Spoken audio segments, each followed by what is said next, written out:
Hola, Dios te bendiga. Aquí te saluda Joycer Medina y te doy la bienvenida a este programa. Es hora de pasar tiempo con Dios a través de las Escrituras. El día de hoy vamos a hablar acerca del orden de Dios. Hoy vas a aprender cómo Dios es un Dios que no hace las cosas de manera arbitraria.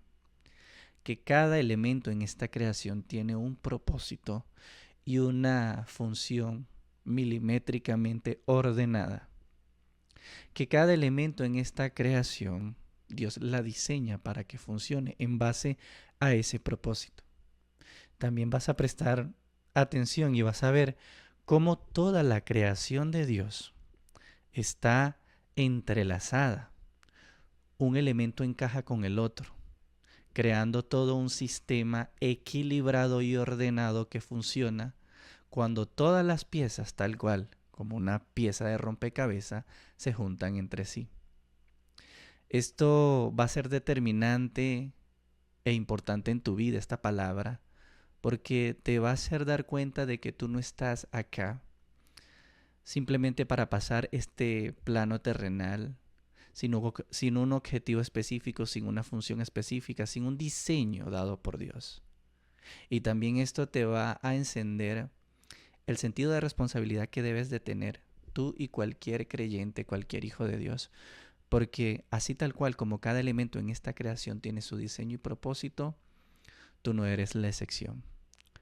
Hay una función específica, un diseño que Dios determinó antes, incluso desde antes de que te formase en el vientre de tu madre. Y es la responsabilidad tuya, toda vez que tú así lo desees, descubrir cuál es el propósito. Hay gente que puede pasar 50 años sirviéndole a Dios, haciendo su obra, pero nunca hicieron su voluntad. Nunca funcionaron en base al diseño y al propósito y a la posición que ellos tenían en el cuerpo de Cristo, que de esto también vamos a hablar. Sin más preámbulo, recuerda, no tengo la verdad absoluta, pero de lo que Dios me ha dado, te comparto. Lo primero que tenemos que hacer el día de hoy es irnos al principio en donde todo esto comenzó. Vamos a leer los dos primeros versículos de Génesis. Génesis capítulo 1 y versículo 2 dice que en el principio Dios creó los cielos y la tierra. Y la tierra estaba desordenada y vacía. Y aquí tenemos que hacer una pequeña pausa, porque cuando lees este versículo número 2, um, puede ser un poco contradictorio el pensar de que Dios, siendo un Dios de orden, ¿cómo va a crear la tierra pues desordenada? Y déjame te explico. Si estás leyendo la Reina Valera 1960, no es una traducción tan precisa que te agarran y te hacen en este versículo 2 particularmente. Porque la palabra, o mejor dicho, la manera en la que está escrito estas dos palabras, desordenada y vacía, en el hebreo original es tohu vabohu. Tohu significaría más como desolado, como algo que está vacío, como una desolación.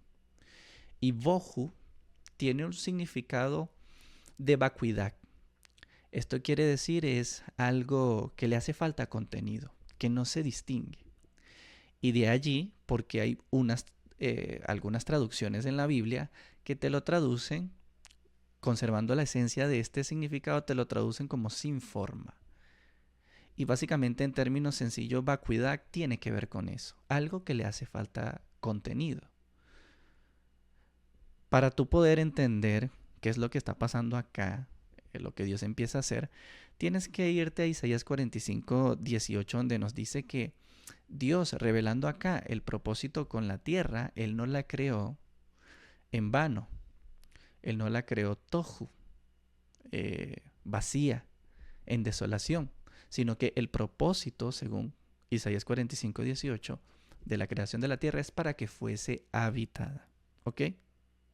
Entonces eso quiere decir que cuando tú estás viendo los dos primeros capítulos los dos primeros versículos, perdón, de Génesis, en realidad estás viendo lo siguiente. Tal cual como un alfarero agarra una masa de barro que no tiene forma, tal cual como agarra una masa de barro que no tiene contenido, Que en esa etapa inicial, cuando todavía es la masa de barro, tú no sabes distinguir o no se distingue si eso será una jarra, si eso será una copa, si eso será un vaso de barro, aún no lo sabes. Y tal cual como el alfarero, que teniendo la masa de barro, empieza esta etapa paso a paso, o este proceso de darle forma a aquello que no tiene forma. Esta es la manera más correcta de ver lo que está pasando desde Génesis 1:2 en adelante. Y Dios teniendo en mente y teniendo en su designio que el propósito para la tierra es que fuera habitado, aquí empieza Dios a ordenar las cosas. Si tú te vas al Salmo 104 en la Nueva Traducción Viviente, vamos a utilizar este salmo para ir pasando por algunas etapas en este proceso de Dios darle molde y ordenar su creación, y vas a ver cómo cada elemento de la creación está entrelazada con otro elemento de la creación misma. Por lo menos ve el Salmo 104 desde el versículo 5 hasta el 8. Leeríamos en el versículo 5 y dice en la Nueva Traducción Viviente: colocaste el mundo sobre sus cimientos, así jamás se removerá. Versículo 6: vestiste a la tierra con torrentes de agua, agua que cubrió aún a las montañas. Versículo 7: a tu orden el agua huyó, al sonido de tu trueno salió corriendo. Versículo 8: las montañas se elevaron y los valles se hundieron, hasta el nivel que tú les decretaste. Versículo 9: después fijaste un límite para los mares, para que nunca más cubrieran la tierra. Como Dios es un Dios de orden, Dios está colocando cada elemento que encontramos acá en su sitio. Le delimita al mar una función, pero también le delimita un lugar y le pone una ley que el mar no tiene y no puede traspasar. De manera que cuando Dios separa el mar, se descubre lo seco. Y allí ya Dios está ubicando y está preparando lo que van a ser el hábitat para cada especie, tanto para la vida o la vida animal, la vida vegetativa o la vida terrestre, como la vida marítima, porque Dios es un Dios de orden. Seguimos leyendo el Salmo 104, versículo 10 y 11, y dice: tú haces que los manantiales viertan agua en los barrancos, para que los arroyos broten con fuerza y desciendan desde las montañas. Proveen agua a todos los animales, y los burros salvajes sacian su sed. Presta atención como Dios, a la vez que Dios está obrando tanto en tu vida, como Dios está obrando en su iglesia, como Dios está estableciendo su reino a través de sus hijos. Dios no pierde en ningún momento de vista su creación, y Él mismo la sustenta.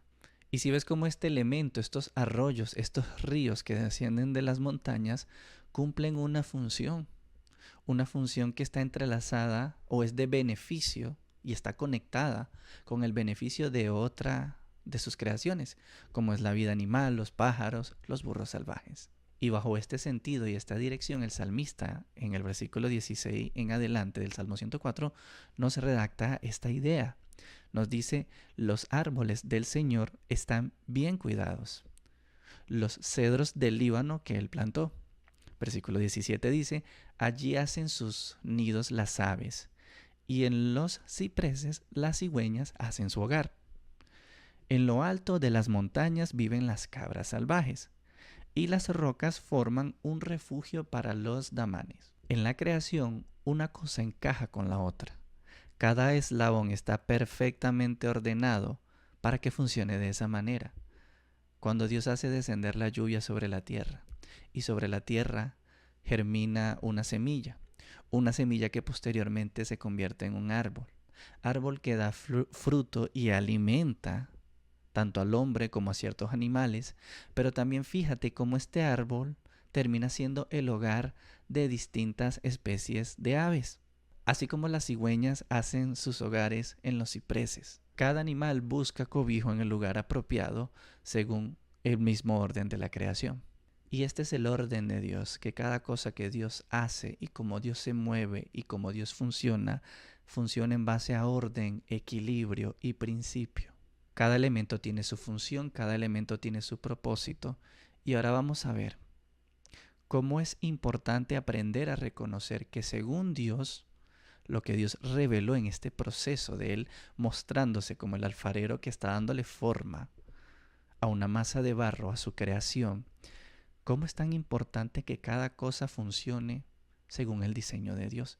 Y vamos a tomar como ejemplo los árboles. Secularmente hablando, si tú pudieras pensar en la razón por la cual nosotros no cortamos árboles o porque hay leyes que prohíben, instan, exhortan a que no derribemos los árboles, y es porque el árbol en la naturaleza está encargado de darnos oxígeno. O sea, nosotros nos estamos beneficiando profunda y altamente de él. Por eso en el mundo entero hay leyes que prohíben este tipo de acciones. Pero Dios no se mueve por estos criterios. Presta mucha atención. Porque a Dios le da bastante igual si el árbol da oxígeno o no da oxígeno para que Él mande la instrucción de mandarlo a talar o cortarlo. Tú lees en Deuteronomio capítulo 20, versículo del 19 al 20, te encuentras en la Torá, en la ley de Moisés, cuando aquí en este apartado, hablando sobre leyes acerca de la guerra, Dios deja plasmado que cuando tú estés sitiando una ciudad y tú te des cuenta que hay árboles allí, Dios dice que tú no los tales y no los destroces, que no los cortes, por una razón específica. Él te dice que de esos árboles tú puedes comer, de su fruto puedes comer. Pero ojo, si tú prestas atención al versículo 20 te dice, mas del árbol que tú sepas que no dé fruto, córtalo. Puedes talarlo y de esa madera tú te puedes hacer escudos, instrumentos o herramientas que te van a servir al fin en la guerra misma. Y si prestaste atención, Dios te da una instrucción claramente. Dios te permite y te manda a destruir un árbol bajo una cierta condición. Si el árbol no da fruto. Y esto ya te revela, según Dios, que el árbol, según Dios, no está puesto en base al diseño, en base a los ojos de Dios, al propósito que Dios revela, no está puesto exclusiva o en primer lugar para que dé oxígeno, sino para que dé fruto. Y cuando el árbol no da fruto, no está funcionando para el objetivo, para el diseño y para la función que Dios plantó. Y cuando esto no es así, el árbol simplemente no sirve, no está cumpliendo su función. Y acabamos de hablar un principio en la palabra de Dios que si te tomas una pausa para meditar en él, vas a entender a mayor profundidad cuando la palabra a mí me enseña que la hacha ya está puesta a la raíz de los árboles y que todo árbol que no da buen fruto será cortado y echado en el fuego. Tú analizas Ezequiel 47:12, en donde Ezequiel recibe una visión de parte de Dios y él está viendo en esta visión que junto a la ribera crecía todo tipo de árboles frutales. Y presta atención que en ese versículo dice que cada árbol que estaba junto a la ribera dará su fruto a su tiempo. ¿Por qué? Porque si el árbol está junto a las corrientes de agua de arriba, es decir, sus raíces están conectadas a las aguas, es un árbol que dará fruto, lo dará a su tiempo y dice que su fruto será para comer, ahí está revelado el propósito del árbol, y que su hoja será para medicina. Si puedes analizar y concluir un poco en relación al árbol, tanto en el sentido literal, como la referencia metafórica espiritual de nosotros como árboles, porque la palabra también metafóricamente nos hace esa alusión de nosotros como árboles que estamos puestos para dar frutos y que en esto es glorificado Dios. Jesús nos coloca para dar frutos. Si ves que la función del árbol tiene un propósito que está condicionado al beneficio de alguien más. Porque del fruto del árbol alguien más se beneficia, del fruto del árbol alguien más se sostiene, de la hoja del árbol alguien más se sana. Aquí ya tienes suficiente para ir reflexionando paso a paso. Sigamos adelante. Si sigues leyendo en el Salmo 104, en el versículo 19, aquí te encuentras otra etapa en este proceso de darle forma y de ordenar la creación de Dios. Y aquí en el versículo 19 el salmista nos dice, creaste la luna para que marcara las estaciones y el sol sabe cuándo ponerse.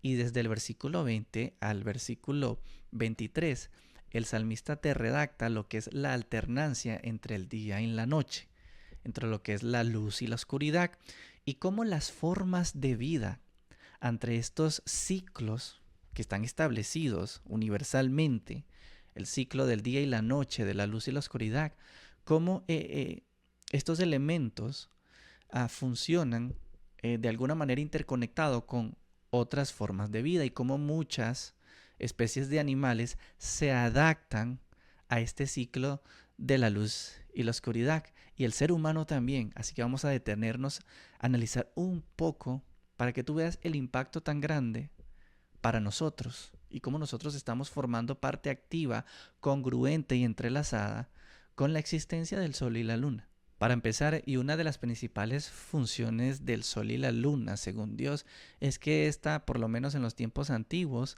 iba a funcionar como esa referencia para establecer y darnos cuentas de los meses, de los tiempos en el que se encontraba el ser humano.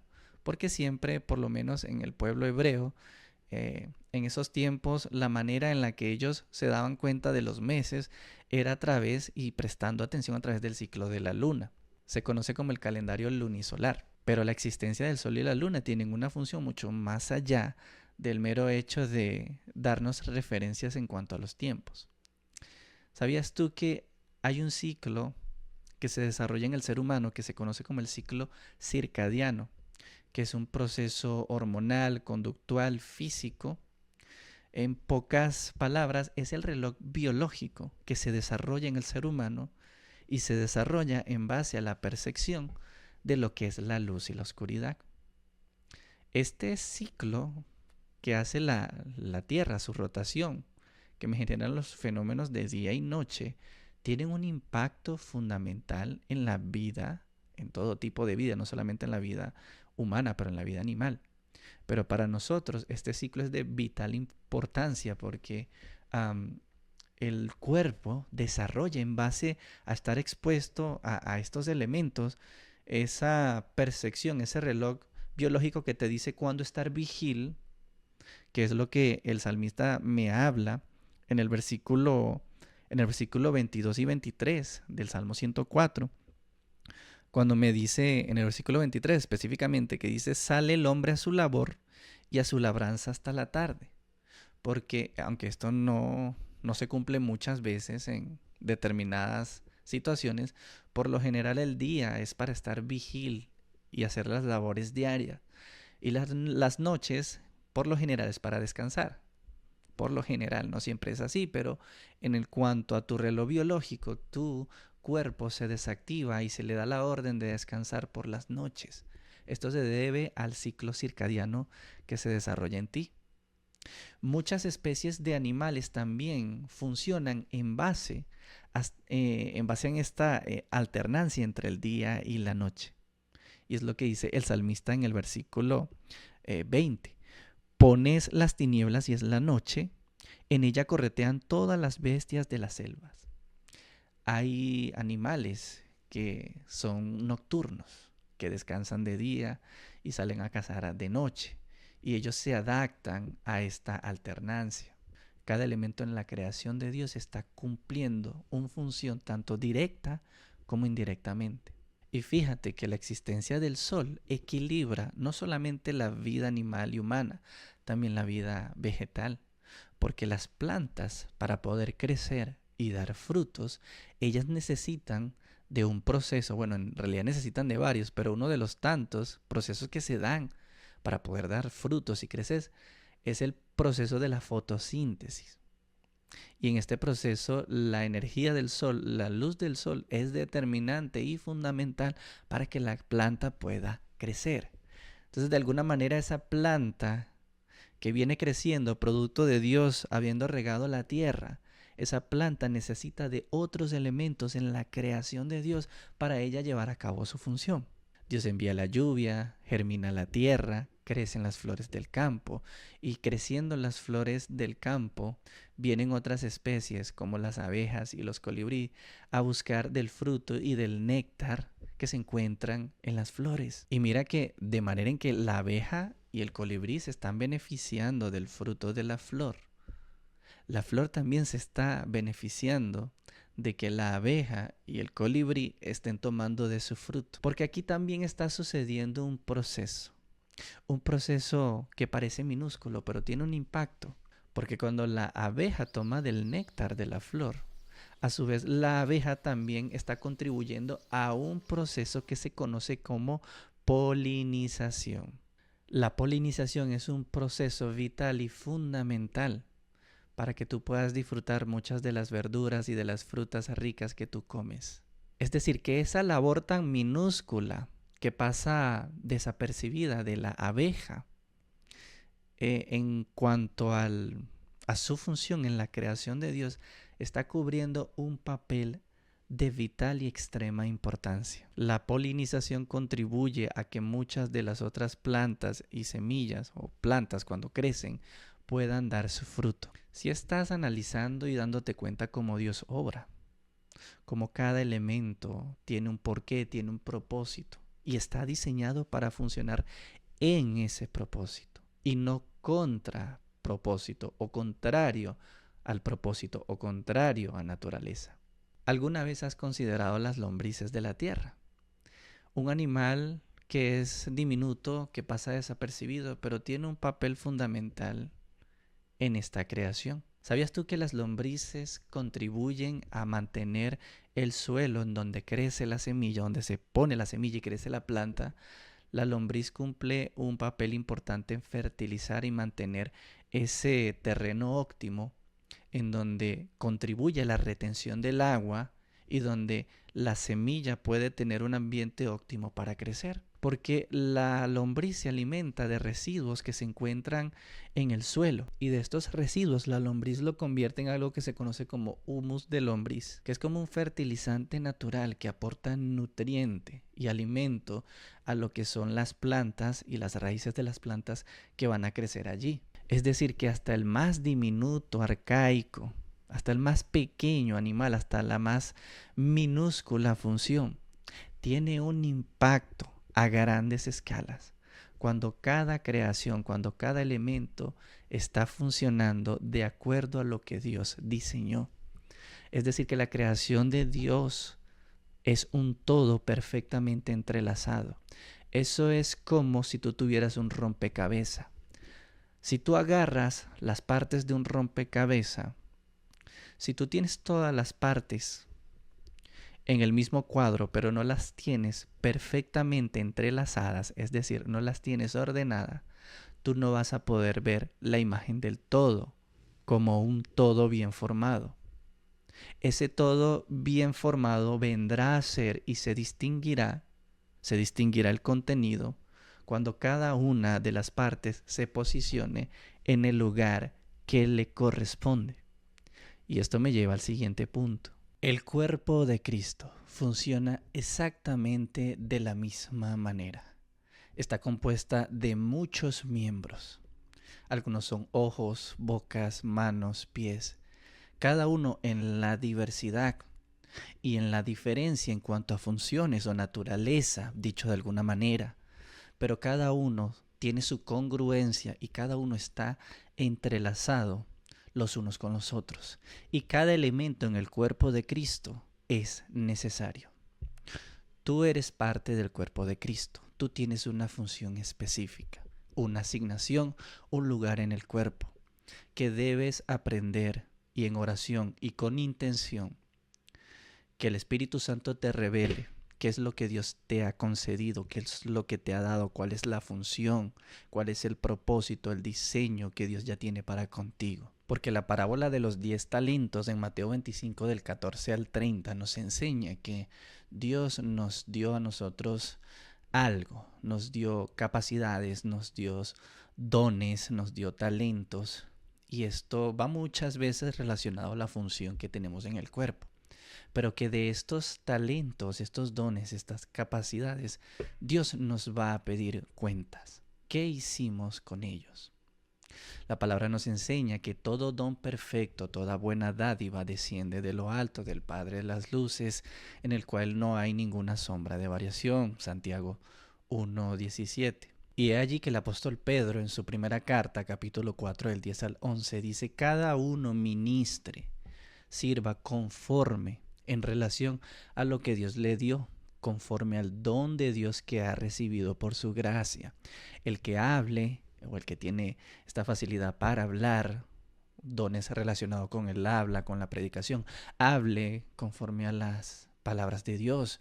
El que sirva conforme al poder que Dios da. Y la unidad en el cuerpo de Cristo está precisamente caracterizada no en la igualdad de los miembros en relación entre sí, sino más bien en la diferencia, en la diversidad de distintos miembros con distintos caracteres, personalidades, dones y funciones.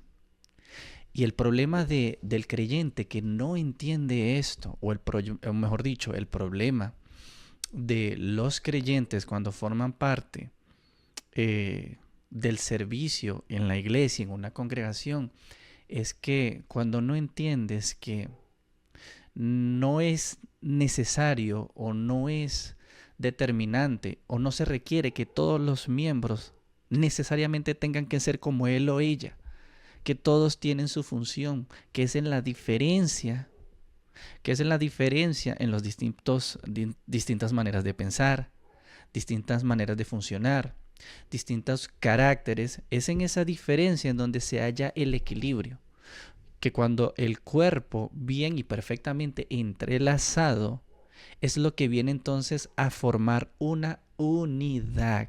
Tú no tienes que ser igual que tu hermano, ni tu hermano tiene que ser igual a ti.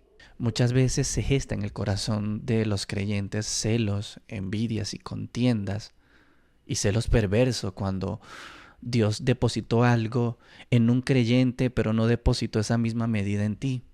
Y hay celos, contiendas, y eso lleva a que pues el cuerpo sufra una fragmentación, una división que empieza desde adentro hacia afuera.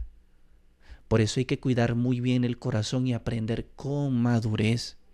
Aprender que Dios le concedió algo hermoso a una persona conforme a su llamado y a su propósito. Pero también Dios ha concedido a ti dones, talento, y también te dio algo hermoso.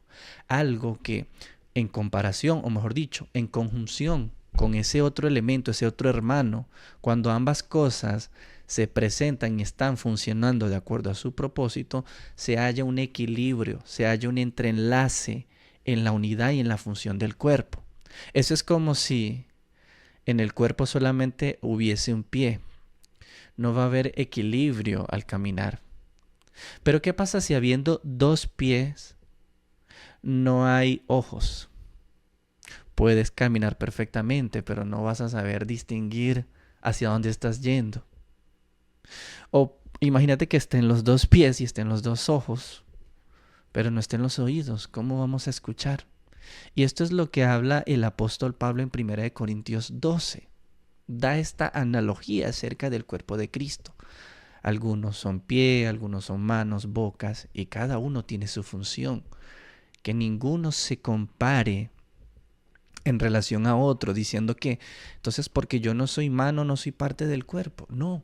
La unidad en el cuerpo de Cristo no se define, te lo repito, por la igualdad de los miembros, sino más bien por la diferencia, lo distinguido, lo categórico que es un miembro respecto al otro, porque cada uno está aportando una función vital en el cuerpo de Cristo. En 1 Corintios capítulo 14, versículo 33 te dice: pues Dios no es Dios de confusión, sino Dios de paz. Y parémonos y detengámonos allí brevemente. Si ves que este concepto, esta palabra que usa el apóstol Pablo aquí, paz, es el antónimo a confusión. Sería más lógico a nuestro pensar que el antónimo de algo que es confuso o desordenado sería algo que es ordenado. pero el apóstol Pablo utiliza la palabra paz. Y esta palabra, este término, tanto en el griego como en el hebreo, que es shalom, merecería un estudio netamente apartado de acá porque es profundo. Pero acá vamos a tocar una matiz del significado de esta palabra. Y es que la paz no solamente no es exclusivo su significado en relación a ausencia de guerras o ausencia de conflictos. En este contexto la palabra te está enseñando que una matiz de este concepto que es paz es el orden. ¿Cómo lo sabemos? Porque la paz está funcionando como el antónimo de lo que Pablo habla acá como Dios no es Dios de confusión, sino, o en contraposición, de paz. Y es que la paz tiene esa matiz, tiene que ver también con la armonía y el equilibrio y la unidad entre distintas partes. Cuando tú analizas el contexto de este pasaje en 1 Corintios 14, de hecho desde el capítulo 12 hasta el capítulo 14, Pablo está tratando en líneas generales este tema. En los Corintios habían un desorden profundo en la cuestión de la manifestación de los dones espirituales. Y había un desorden en los cultos de los Corintios, y es lo que Pablo está aquí abordando.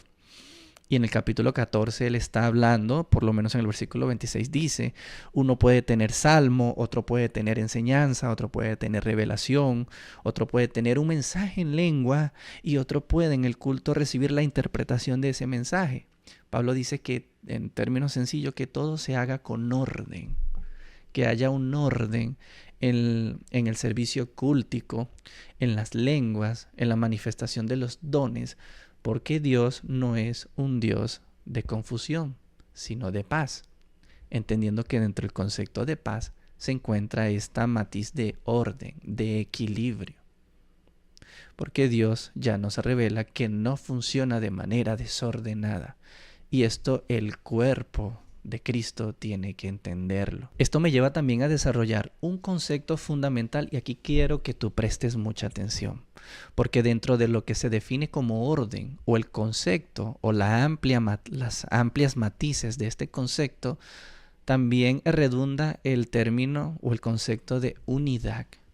Y quiero que prestes mucha atención de ahora en adelante porque te voy a enseñar por la palabra cómo cada parte del cuerpo, al cumplir su función, precisamente porque la mano no es todo el cuerpo, ni el pie es todo el cuerpo, ni el pie puede hacer lo que la oreja hace, ni la mano puede hacer lo que el ojo hace, cómo la función de cada miembro siempre va a llegar o va a cubrir o va a abarcar hasta cierto punto. Va a haber una parte en esa obra que ejecuta o en esa función que ejecuta ese miembro donde llega hasta cierto punto y deja una parte inconclusa a la cual vamos a llamar cabos sueltos, para que entiendas esta metáfora que te voy a explicar con un ejemplo bíblico. Pero a su vez que cuando un miembro funciona y llega hasta cierto punto, hay otro miembro perfectamente dispuesto y ordenado en el cuerpo, cuya función es precisamente seguir hasta donde éste terminó.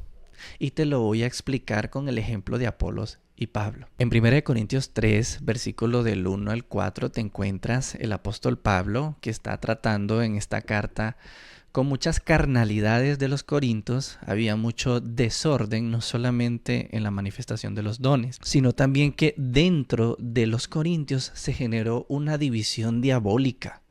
Los corintios estaban divididos, algunos eran más partidarios del liderazgo de Pablo, otros eran más partidarios del liderazgo de Apolos y otros eran más partidarios del liderazgo de Cefas, quien es Pedro. Y las divisiones no vienen de Dios, las divisiones son de Satanás literalmente, porque un reino dividido contra sí no puede prevalecer. Y esta división dentro de los corintios les daba a entender a Pablo lo muy carnal que ellos eran, habiendo envidias, celos y contiendas entre ellos. Y en el versículo 5 y 6 de 1 Corintios 3, Pablo les dice, ¿qué es Pablo o quién es Apolos? Son solo servidores por medios de los cuales ustedes han creído en Dios. Y en el versículo 6, presta atención acá, dice Pablo, yo planté, Apolos regó, pero el crecimiento lo ha dado Dios. Aquí tienes tres funciones. Plantar, que metafóricamente Pablo se está refiriendo a él como quien plantó esa iglesia, aquel como todo evangelista que, valga la redundancia, predica la palabra de Dios, evangeliza, se convierte, ¿ya? Pero él sigue su camino y luego viene Apolos, que más adelante te voy a hablar de Apolos. En términos sencillos, Apolos era un maestro de la palabra profundamente instruido en los caminos del Señor hasta cierto punto, pero también instruido bajo la filosofía del tiempo antiguo. Era un varón de Alejandría, era letrado, tenía bastante conocimiento y la función de Apolo como aquel que riega es aquel que viene a seguir la obra que en su momento Pablo comenzó. Pero Pablo diciendo en el versículo 6 que mientras él planta y Apolos riegas, lo determinante es que Dios es quien al final de cuentas es el que da el crecimiento. Y en el versículo 7 el apóstol Pablo dice que ni el que planta ni el que riega es algo, sino aquí lo determinante es Dios, que es el que da el crecimiento. En vano sería que el que plante o el que riegue, si al final de cuentas Dios no es el responsable de dar el crecimiento del fruto de esas ambas obras, que son diferentes, pero dependen. La obra de Dios depende de Él mismo, para que avance y para que crezca. Y aquí vamos a estudiar el concepto de unidad en el cuerpo. En el versículo 8, el apóstol Pablo dice, y el que planta y el que riega son una misma cosa, aunque cada uno recibirá su recompensa conforme a su labor. Esta última parte es determinante. Esto aquí es un principio general, es un principio de reino. Tú vas a ser recompensado de acuerdo a tu labor, de acuerdo a la función, al diseño, al llamado y al propósito que Dios determinó para ti. Lo que dije al principio, tú puedes pasar toda una vida sirviéndole y haciendo cosas para Dios y nunca haber hecho su voluntad. Si hiciste cosas que Dios no te mandó a hacer y por ende nunca hiciste lo que Dios te mandó a hacer, lo que Dios determinó y designó como propósito, como función, como tu lugar en el cuerpo. Por eso esta palabra es muy importante que tú la medites, la interiorices profundamente en tu vida. Pero sin desviarme del tema, presta atención a esta primera parte del versículo, cuando dice que el que planta y el que riega son una misma cosa. Aquí es donde tenemos que hacer un pequeño análisis gramatical para poder extraer aprendizaje y enseñanza en cuanto a lo que es la unidad. Si analizamos este término que nosotros encontramos acá, cuando dice una misma cosa, ese una es un numeral, es una partícula numeral en el griego, pero es necesario hacer una pequeña observación en la manera en la que gramaticalmente está escrito. Porque esta palabra una o uno, siendo un numeral que cuantitativamente te numera algo, en el griego es la palabra en. Esta partícula para denotar que algo es uno, que alguien X y alguien Y es uno, tiene tres formas en el idioma griego en la que tú puedes encontrártelo. Te lo puedes encontrar en su forma masculina, como es la palabra is. Te lo puedes encontrar en su forma femenina, como es la palabra mía. O te lo puedes encontrar en su forma neutra, como es la palabra en, que nos encontramos acá cuando Pablo dice que el que planta y el que riega son una misma cosa. Pero ¿qué me revela gramaticalmente la palabra que este uno o una se encuentre en una forma neutra desde el griego? Que es que este en forma neutra, en el griego se utiliza para denotar que la comparación entre dos cosas, cuando se dice que es una, no está hablando que sean la misma persona, no está hablando que sean la misma carne humana. Se refiere a uno en unidad de propósito, con el sentido de trabajar para la misma finalidad, unánimes. Repite eso, unidad en propósito, unidad o finalidad común, finalidad afín, cosa afín, trabajaron en la misma dirección, unánime. Y allí cuando tú lees en Efesios capítulo 4, del versículo 1 al 3, donde se nos habla, se nos exhorta a mantener la unidad del Espíritu. Tú lees el versículo 1 que dice: yo pues preso os ruego que andéis como es digno de la vocación con que fuisteis llamados. En el versículo 3 el apóstol Pablo dice: solícitos en guardar la unidad del Espíritu en el vínculo de la paz. Esta palabra que se utiliza acá para unidad es la palabra en el griego enotes, y es una palabra compuesta que se compone de esta primera partícula en. Esta es la raíz de la palabra, que ya la estamos estudiando, que se refiere a uno, es un numeral en griego de uno, pero no uno de la misma persona, sino uno en propósito. Trabajar en la misma función o unanimidad. Y se forma de esta segunda palabra, que es el sufijo otes, que es un sufijo que forma un concepto abstracto que tiene que ver con cualidad. Entonces, cuando se unen estas dos palabras, tienes la palabra enotes, que tiene que ver con unidad en propósito, unidad bajo el concepto de trabajar para la misma finalidad. Siendo dos personas o en el cuerpo de Cristo, siendo todos distintos, con distintas funciones y labores, trabajan apuntando hacia la misma meta. Yo te dije que en la función de un miembro en el cuerpo de Cristo, siempre esa función va a llegar hasta cierto punto y va a dejar un área inconclusa o un área no trabajada en donde es otro miembro que cubre perfectamente en base a su función esta área. Y te dije también que esta área hasta donde llega la función de un miembro del cuerpo de Cristo, esta área que queda inconclusa, vamos a llamarla cabo suelto. Un cabo que está suelto y necesita ser atado, que alguien tiene que cubrir esa función. Y agárrame ese concepto porque lo vamos a utilizar para que entiendas metafóricamente que así funciona el cuerpo, y te lo voy a enseñar por la palabra y quiero que prestes mucha atención para que veas cómo dentro de las diferencias en el cuerpo se complementan entre sí en cuanto a funciones y distintas labores o capacidades. Vamos a seguir ubicando el ejemplo entre Pablo y Apolos. Vamos a dejar un paréntesis abierto acá en el conflicto que está sucediendo allá en Corintio. 1 Corintios capítulo 1, 2 y 3 y 4, donde los corintios están divididos, unos por el liderazgo de Pablo y otro por el liderazgo de Apolos. Ahora vamos a prestar atención a algo que sucedió antes. Primeramente, ubiquémonos en la obra que hizo Pablo en Corinto, en el capítulo 18 del libro de Hechos.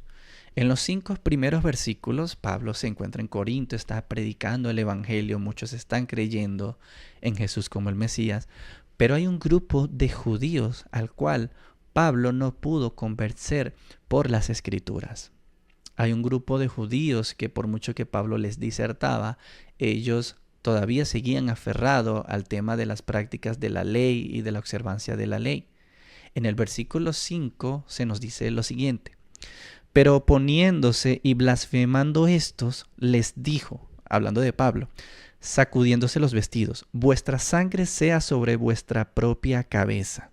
Yo, limpio, desde ahora me iré a los gentiles.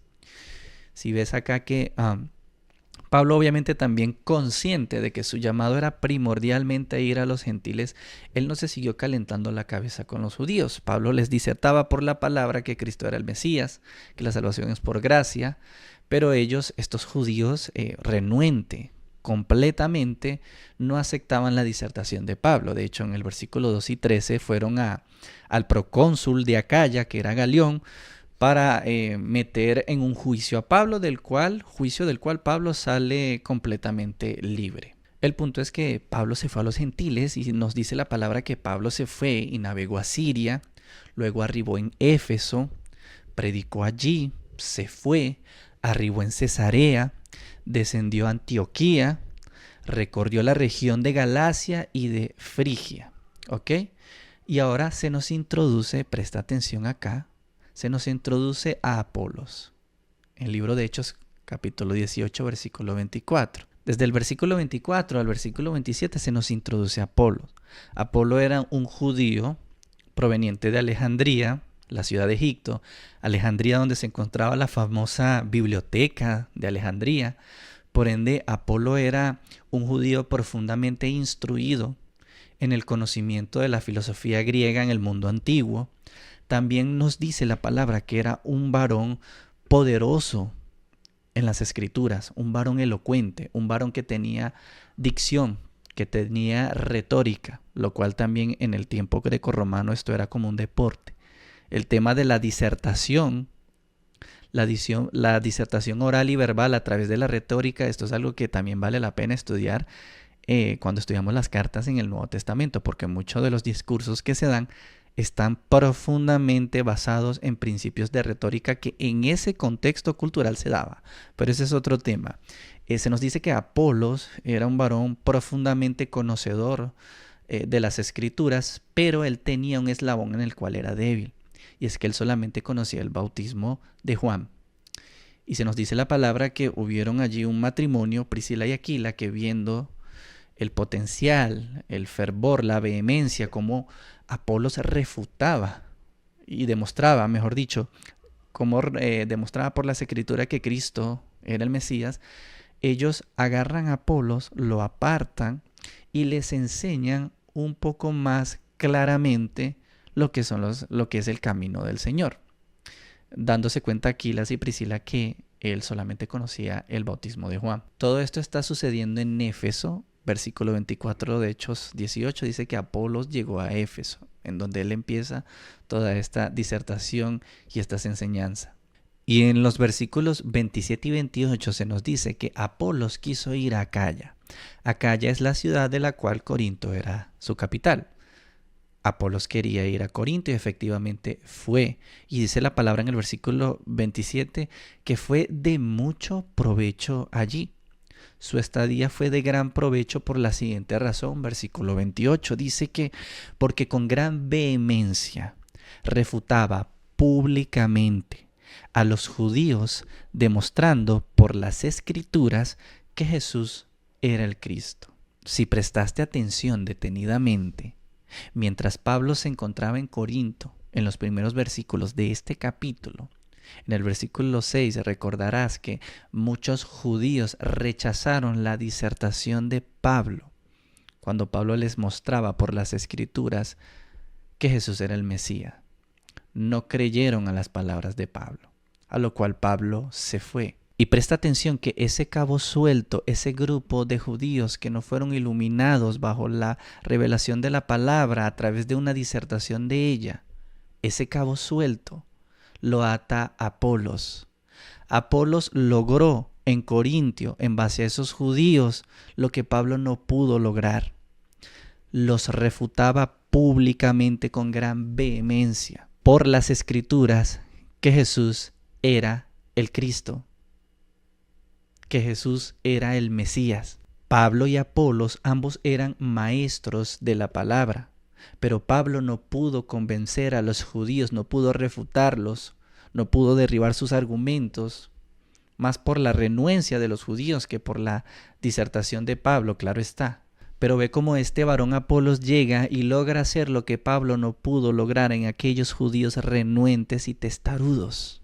Si ves cómo madurez es entender estas diferencias en cuanto a funciones en estos dos miembros de Cristo, pero también madurez es entender y reconocer la virtud de aquel otro miembro que de repente o quizá puede abarcar hasta donde yo no pude abarcar. Y ve y te digo algo, esto todavía no termina. Sígueme detenidamente porque el ejemplo de Apolos y Pablo no se acaba acá. Apolo estuvo en Éfeso, enseñó, luego se fue a Corinto. En Hechos 19, en el versículo 1, te dice que mientras Apolos estaba en Corinto, Pablo regresa a Éfeso. Desde el versículo 1 hasta el versículo 6, te dice que el apóstol Pablo se encontró con unos discípulos allí en Éfeso. Y el apóstol Pablo le pregunta, ¿ustedes recibieron el Espíritu Santo cuando creyeron? Y fíjate que ellos le dicen, ni siquiera hemos oído. No sabemos qué es el Espíritu Santo, no hemos oído de eso. Y él les pregunta, entonces, ¿en qué fueron bautizados? Y ellos les respondieron, en el bautismo de Juan. Si tú te diste cuenta, Apolos también deja un cabo suelto en Éfeso. La obra que estaba haciendo Apolos mientras estuvo en Éfeso abarcó hasta cierto punto. Y claro que era hasta este cierto punto porque la palabra te enseña que Apolos solamente conocía el bautismo de Juan. Y aunque fue de mucho provecho las disertaciones, las enseñanzas de Apolo como maestro de la palabra en Éfeso, en esta estadía también hay una parte donde él, en su función y en su obra que hizo, no cubrió. Y es aquí donde Pablo termina atando ese cabo suelto que Apolos dejó. Termina concluyendo esa obra, termina abarcando o cubriendo esa área que no pudo cubrir Apolos. Y Pablo procede a explicarle cuál era el bautismo de Juan, procede a explicarle el motivo, luego le explica lo que es el bautismo del Señor. Ellos fueron bautizados en el nombre del Señor Jesús, recibieron el Espíritu Santo y hablaron en lenguas. Esto es la armonía, esto es la unidad en la función de distintos miembros en el cuerpo de Cristo. En el cuerpo de Cristo no hay lugar para las divisiones, peleas o competencias. En el cuerpo de Cristo se avanza, mirando bajo la misma unidad de propósito, trabajando para la misma finalidad y para efectos de que esto pueda ser llevado a cabo verdaderamente unánimes en el cuerpo de Cristo. Cada miembro debe entender con madurez que no todos tienen que ser iguales en el cuerpo de Cristo, que cada quien tiene una gracia hermosa dada por Dios según su diseño, según su función, según la parte que se encuentra posicionado allí dentro del cuerpo de Cristo. Quiero que te fijes en el grupo de los 12 apóstoles de Jesús.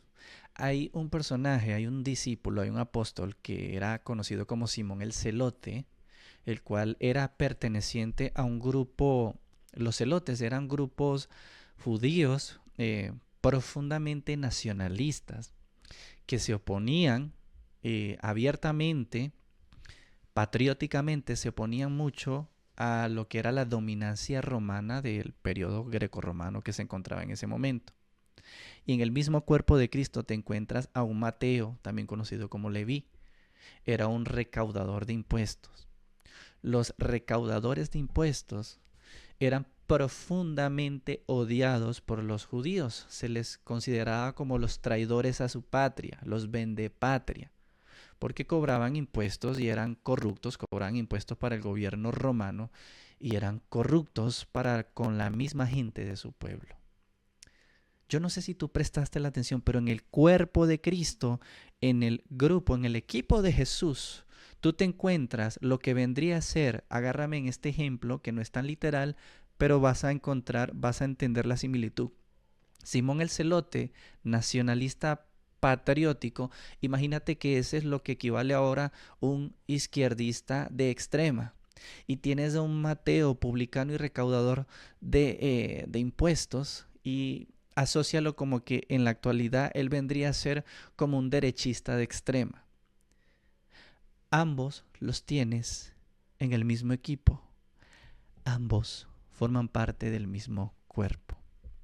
¿Tú te imaginas cómo pudo haber sido esa dinámica? ¿Tú te imaginas lo mucho que Jesucristo tuvo que lidiar en el carácter de todos ellos?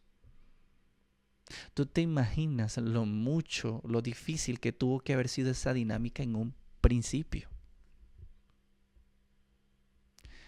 Jesús en Juan capítulo 17, en 3 ocasiones, en la oración que le hace al Padre, en 3 ocasiones Jesús le pide a su Padre Celestial y ora para que todos nosotros, para que todos sus discípulos sean uno.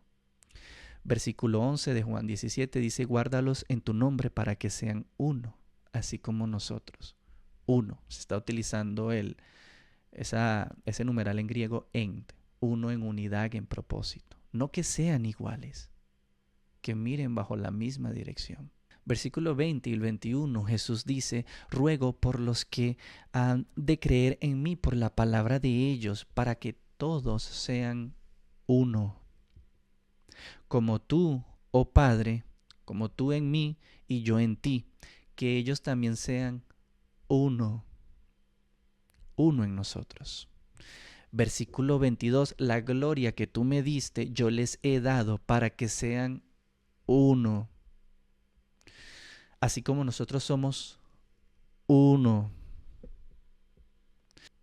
Que este equipo, que este cuerpo aprenda de manera madura lo que es ser uno, en unidad de propósito, trabajando para la misma finalidad, que no tenemos que ser todos iguales, que es en la diversidad de caracteres, de funciones, incluso de puntos de vista, en ciertas ocasiones, cuando esto no se aleja de lo que es bíblico, claro está, que es allí donde se encuentra la perfecta armonía que equilibra y que presenta la unidad de un cuerpo, que se forma por muchas partes que son distintas, que cada una funciona de manera distinta, pero no independiente la una de la otra.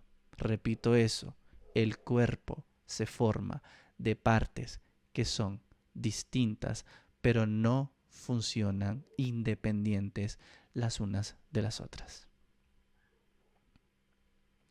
Quiero que tú medites profundamente en esta palabra y vamos a concluir con esto. Cuando Jesús da el mandato de ir y hacer discípulos, ese mandato no está dado para un individuo. En Mateo 28, del 19 al 20, cuando tú lees ese mandato, Jesús les está hablando a su equipo, a su grupo de discípulos, a su grupo de apóstoles, a todos ellos como una unidad. Esta es una gran comisión que no se lleva a cabo de manera individual. Esta es una gran comisión, esta es una tarea que se le encomendó a un cuerpo, a una unidad. No todos son evangelistas, no todos tienen don de predicar, no todos son maestros, no todos son apóstoles, son profetas, no todos cantan, no todos tienen gracia para trabajar con niños, no todos tienen gracia para trabajar con jóvenes, no todos tienen gracia para trabajar con adultos. Cada pieza, cada lugar, cada parte en el cuerpo de Cristo, toda ella cuando funciona en armonía, cada quien haciendo su parte, giran en torno a apuntar a cumplir este mandato. Porque las almas que el evangelista gana, cuando ya estas almas vienen y se congregan y pasan a ser parte de la comunidad cristiana en la congregación, pasan a ser parte del cuerpo de Cristo, esas almas necesitan ser discipuladas. Y en donde el evangelista en su función quizás no llega tanto como lo es, por lo menos el ministerio de un maestro, ahí es donde el maestro toma de esa labor que hasta donde llegó el evangelista y viene el maestro y los discipula y los instruye. Y así podría ponerte muchos ejemplos de cómo cada parte del cuerpo de Cristo toda está apuntando siempre a ser una función vital, importante, que está interconectada a la función que las otras demás partes del cuerpo están haciendo. Medita profundamente en cada matiz y en cada aspecto de esta palabra. Yo sé que será de mucha bendición para tu vida. Te ha hablado Joycer Medina. Dios te bendiga.